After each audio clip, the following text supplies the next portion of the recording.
हैं और हमारे साथ यहाँ पे भाई मौजूद हैं। उनसे मैं एक सवाल बल्कि ये पूछना चाहूँगा, जैसे भी भाई ने कहा कि एक बार में ही हम पर बम गिरा दें। ठीक है जी, जाहिर सी बात है, इस वक्त हालात ऐसे ही हो कहते हैं एक बार में बम गिरा दें, खिचड़ी ना पकाएं। तो हो सकता है वो बम गिराने का भी टैक्स लिया जाए, तो फिर वो कौन पे करेगा? बिल्कुल हमें पे करना पड़ेगा। अभी कुछ टाइम रुके हैं तो हमें ये सांस लेने का भी टैक्स पे करना पड़ेगा। ये भी सही कह रहे हैं। जो हम ऑक्सीजन ले रहे हैं, हम पानी पी रहे हैं, हम सब इन चीज़ों का भी हमें टैक्स पे करना पड़ेगा कि हम सांस क्यों ले रहे हैं, हम जिंदा क्यों हैं, हमें इस चीज़ का टैक्स पे करना पड़ेगा। वो चाह रहे हैं कि भाई पूरे तरीके से आवाम जो है वो मर जाए, पूरा खून जो है उसमें से चूस लें। समझें कि जो कुछ करने का, कुछ किसी काम को करने का कुछ निकलता है तो वो काम भी उसका हो ना सके। अभी इस वक्त मार्केट की सिचुएशन ऐसी है कि आप कैमरा घुमाएं, किसी एक दुकान में भी एक कस्टमर नहीं है ही नहीं, बिल्कुल खाली पड़ी है। इस बात पे तो मैं खुद तौर पे वाज़े तौर पर ये बताना चाहता हूँ पब्लिक को जो देख रहे हैं, और आला हुकाम भी अगर इस चीज़ प्रोग्राम को मेरे देख रहे हैं, सुन रहे हैं, तो मैं बता दूं कि वाकई ही मार्केट में ख़रीदार नहीं है। और ये झूठ नहीं कह रहे, बल्कि मुझे खुद हैरानी हुई थी कि मैं कहीं छुट्टी वाले वक्त पे तो नहीं आ गया कि जी सब बंद होता जा रहा है, लेकिन ऐसा नहीं, शाम का टाइम है और इस वक्त यहाँ गहमा गहमी होनी चाहिए थी, लेकिन नहीं है। आप सही कह रहे हैं। अच्छा ये बताएं, ये जो ताजिर दोस्त स्कीम लेकर आए हैं, जो कि वाज़े तौर पर हो गई कि वो ताजिर दोस्त नहीं है, दुश्मन है, इसके हवाले से आप क्या कहना चाहें? देखिए, ताजिर दोस्त स्कीम होती है कि जो कि ताजिरों को कुछ रिलीफ दिया जाए। आप अगर किसी ताजिर से कुछ चीज़ एक्सपेक्ट कर रहे हैं तो उसको आप कुछ चीज़ रिलीफ दें, कुछ अपने तौर तरीके से भी उसकी आप हेल्प करें तो वो ताजिर आपको सपोर्ट करेगा। अभी किस एंगल से ताजिर दोस्त स्कीम आपको लग रही है कि जहाँ पे जो है वो हर जगह टैक्सेस लगा दिए हैं, बिजली के बिलों में टैक्सेस हम पे कर रहे हैं, गैस के बिलों में अलग टैक्सेस लगा दिए, फिक्स चार्जेस के नाम से अलग हमसे ले रहे हैं, फिर ये अभी 60,000 रुपये अलग फिक्स कर दिए कि ये देना ही देना है। कहाँ से लाए हम? और इसके लिए तो उन्होंने ये कहा कि वो खुद लेने आएंगे, एफबीआर के नुमाइंदे आएंगे और वो आपसे कलेक्ट करेंगे आकर। ये भी नहीं है कि जी आपको जाके बैंक में भरना पड़ेगा, तो एक तरह से कैश की सूरत में ही आप जमा कराएंगे। बहरहाल वो तो जब पता लगेगा जब वो आएंगे लेने, वो वाजिद है कि लेंगे। देखिए ये लेना ही लेना है। तो आपने क्या सोचा है? कैश की सूरत में जो है ना वो करप्शन होती है। ये टैक्स पे नहीं हो रहा है, ये करप्शन है। आज अगर नुमाइंदा लेने आ रहा है यहाँ पर और आप उसको ज़ाहिर अकाउंट में नहीं दे रहे, आप अपने करप्शन होती है। जो एक होता है कि पूरा एक सिस्टम होता है, सिस्टम के जरिए अगर पे किया जा रहा है तो हम किसी खाते में जा रहा है। अगर कैश पे हो रहा है तो वो सिस्टम में नहीं पे हो रहा, वो आपका समझ लेंगे आप किसी को जो है वो ऐसी दे रहे हैं, वो आपका रिकॉर्ड में नहीं चल रहा कोई भी चीज़। अब हमारे इस वक्त जितने भी हुक्मरान हैं सब करप्ट हुए हुए हैं। हुक्मरानों को कोई पकड़ नहीं रहा किसी चीज़ के अंदर। जो आलीशान गाड़ियों में घूम रहे हैं, आलीशान बंगलों में घूम रहे हैं, लाखों रुपए की उनकी बिजली उनको फ्री दी हुई है, फ्यूल उनको लाखों रुपए का फ्री हुआ हुआ है। किस चीज़ का फ्री हुआ हुआ है? बहुत मुश्किल होता जा रहा है सर। यहाँ तक कि अब तो ऐसे मामलात हैं, घर तो छोड़ें आप, दुकान का खर्चा भी निकल नहीं पा रहा है। अच्छा, ठीक है ना। ऐसे हालात हो गए हैं कि जो दुकानें रेंट पे दी हुई है ना, वो रेंट नहीं निकल पा रहा है। और ये मजीद आगे कह रहे हैं कि हमें 60,000 रुपये टैक्स। तो किस बात का टैक्स दें भाई? क्या करें? हम अपना लहू काट के आपको पिला दें? ये पीना चाहते हो क्या चाहते हो आखिर आप? ये बताओ आप लोग। हुक्मरान हो, ठीक है, हुक्मरान रहो, फिरौन तो ना बनो। ये तो फिरौनियत वाली बात कर रहे हो आप लोग। तो गरीब आदमियों को ये चाह रहे हो कि बस गला दबा के मार दो। लेकिन अब अवाम में शऊर आ चुका है, अब ये खुदकुशियां नहीं करेगी। ये बात ज़हन में रखना। अल्लाह ना करे अगर अवाम का जोश और जज्बा देखना चाहते हो तो बांग्लादेश से बदतर हालात होंगे। ये असेंबली वाले भी सुन ले। ठीक है, हाँ, हम घुस जाएंगे। अब आसार नहीं करेंगे क्योंकि अब इंतहा हो चुकी बर्दाश्त की, यहाँ तक बिल्कुल। अब ये देखो मेरा ड्रेस है ना, ये आपको एक दुकानदार कैसा लग रहा है कि वाकई यार सूट बूट के अंदर है, लेकिन दुकानदारों का हाल पता है क्या कर दिया है? ये देखो जरा कैमरा लाओ, दिखाओ। ये हाल कर दिया दुकानदारों का इन्होंने।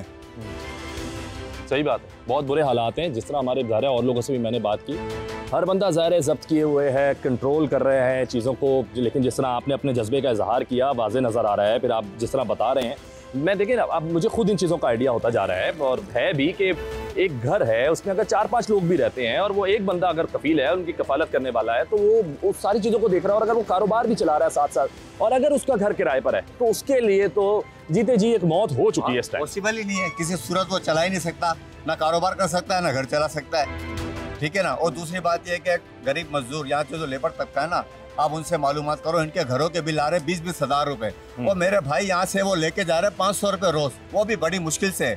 आज सारे दिन के अंदर ये जितनी गाड़ी वाले खड़े, जरा इनसे पता करो, यहाँ 250 दुकानें हैं, कोई मुश्किल से मेरे ख्याल से 5 गाड़ियाँ यहाँ से निकली होंगी। ये मार्केट की पोजीशन बता रहा हूँ। 250 दुकानें हैं, 5 सुजुकियाँ लोड होके नहीं गई हैं। उनके घर का चूल्हा कौन जलाएगा? हुक्मरान जलाएंगे?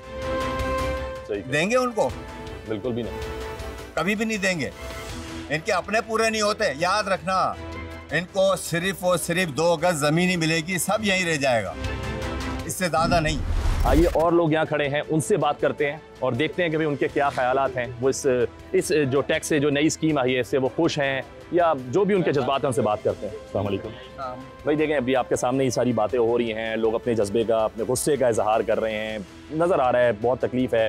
तो एज अ ताजिर आप इस चीज़ को किस नज़र से देखते हैं? हुकूमत के लिए कुछ सजेशन अगर आपके है तो भाई हमारी तरफ से एक सजेशन जारी है।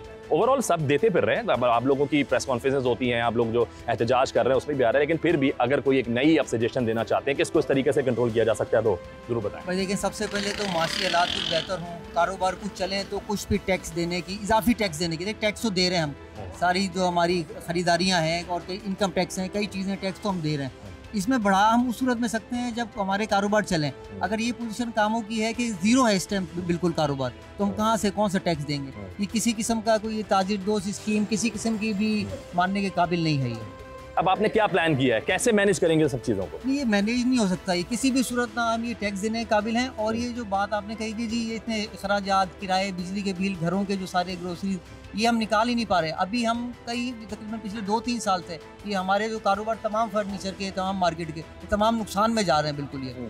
तो ये नया टैक्स तो किस सूरत में भी नहीं हो सकता। कुव्वत खरीद आवाम के पास पहले ही नहीं है, जो आपने बात कही ना कि जी 20 से 30 हज़ार की चीज़ हो जाएगी, पहले ही नहीं है। अगर कुव्वत खरीद हो तो आपको बाजार में यहाँ पे गाहक नजर आए, कुव्वत खरीद पहले ही नहीं है और महंगी होने की सूरत में तो समझे बिल्कुल ही ख़त्म करने वाली बात है। बिल्कुल ही सही। अच्छा, आप इस स्कीम को क्या देख रहे हैं कि ये हुकूमत इसको क्या प्लान कर रही है, क्यों कर रही है, क्या सोच कर प्लान कर रही है और ये टैक्सेस आप पर क्यों आयद किए जा रहे हैं? भाई हुकूमत को पीछे से यकीनन IMF और दूसरे जो उनके कर्जा जात हैं उसको अदायगी के लिए यकीनन उनके ऊपर जो है दबाव है, इसके लिए हुकूमत इसके लिए प्लान कर रही है। लेकिन ये काबिल अमल नहीं है। हुकूमत जो है अपने अखराजात कम करे, अपने वसाइल को इस्तेमाल करे, अपने कारोबारों को बढ़ाए, जो इनके नुकसान में चल रहे हैं इदारे उन पर तवज्जो दे, मतलब अपनी आमदनी को बढ़ाए, अपने अखराजात को कम करे, बजाय इसके कि ये सारा लोड जो है आवाम पे डाल रही है।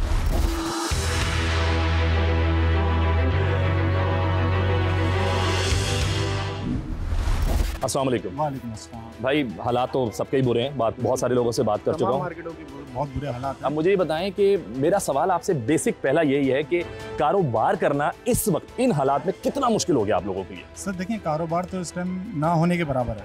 मुश्किल तो गवर्नमेंट पैदा करे जा रही है, लेकिन कारोबार करना इस टाइम बहुत मुश्किल है। पूरी मार्केटें सन्नाटा लगी हुई हैं। अभी पिछले भी पूरे हफ्ते आपको पता है सीज़न ऑफ ही रहा है और अभी भी इसकी यही पोजीशन है। और गवर्नमेंट तो समझ लें, पहले तो ताजिरों का खून चूसा, अब वो बोले गोश्त भी दे दो। अगर ताजिर गोश्त भी दे देंगे फिर बचेगा क्या उसके? कुछ भी नहीं बचेगा। ताजिर दोस्त स्कीम नहीं है, ताजिर गोश्त खाओ स्कीम है। हाँ, ये आपने एक अच्छा नया नाम दे दिया कि ताजिर गोश्त खाओ स्कीम हो गया, ये दोस्त स्कीम नहीं रहा, क्योंकि बिल्कुल जो है ना मसल के रख दिया। खून तो पहले ही इन्होंने निचोड़ लिया था, बिजली के बिलों में, काफ़ी चीज़ों में इन्होंने खून पहले ही निचोड़ लिया था। अब गोश्त खाने पे तुले हुए हैं। तो इसके अलावा अगर आप पूरी मार्केट का भी सर्वे करें, आप मेरे आप और दोस्तों ने भी आपको बताया, सब सारी सिचुएशन बताई है, तो अभी भी आप अगर खुद से भी विजिट करें सारी मार्केट के अंदर तो आपको पता चल जाएगा दुकानदार किस तरह से बैठे हैं। फर्ज कर लें दुकानदार बैठा हुआ है सामने, ये दुकानदार ही है, लेकिन किस तरह से बैठा हुआ है आप जाके पोजीशन देखें। पूरी मार्केट के अंदर एक जैसे हालात है और नफ्सा नफसी का दौर है, यानी कि हम पे टैक्स भी आए, आमदनी है नहीं, घर के अंदर फ्रस्ट्रेशन हो रही है, लड़ाइयाँ हो रही हैं। ये इसी बेस है, इसकी सारी बेस यही है फ्रस्ट्रेशन की कि हम यहाँ कारोबार के अंदर सोचें या घर की सोचें। लेडीज़ और बच्चों को कुछ नहीं पता होता, घर में उनको कुछ नहीं पता होता। ऐसी बात है, बड़े मामला दबाने पड़ते हैं, तो सिर्फ कि खर्चे पूरे करने, बिल्कुल हाँ, सोचना हमें पड़ता है कि जी सुबह से लेकर शाम तक हम बाहर बैठे हैं तो अखराजात को लेकर आएंगे, पूरे करेंगे। अब उसके अंदर लोग कंप्रोमाइज़ कर रहे हैं। कोई बच्चों को बड़े स्कूल से निकाल के छोटे स्कूल में डाल रहा है, कोई बच्चों को बिल्कुल नहीं पढ़ा रहा है, ट्यूशन पढ़ा रहा है। तो ये सारे मामला चल रहे हैं। अब देखें, अल्लाह पाक आसानी करें, गवर्नमेंट के दिल में कोई बात डाले। हुकूमत का मौक़िफ़ ये है कि हम ये लेंगे, वो वाज़िद है कि लेंगे।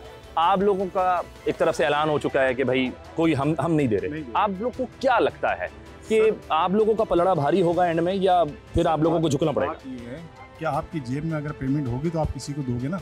जब आपके पास पेमेंट ही नहीं होगी आप क्या करोगे? या तो जान दोगे या जान लोगे। सही, इन दो में से एक काम करोगे। तो हम जान देने वाले तो नहीं है, इंशाल्लाह जान लेंगे।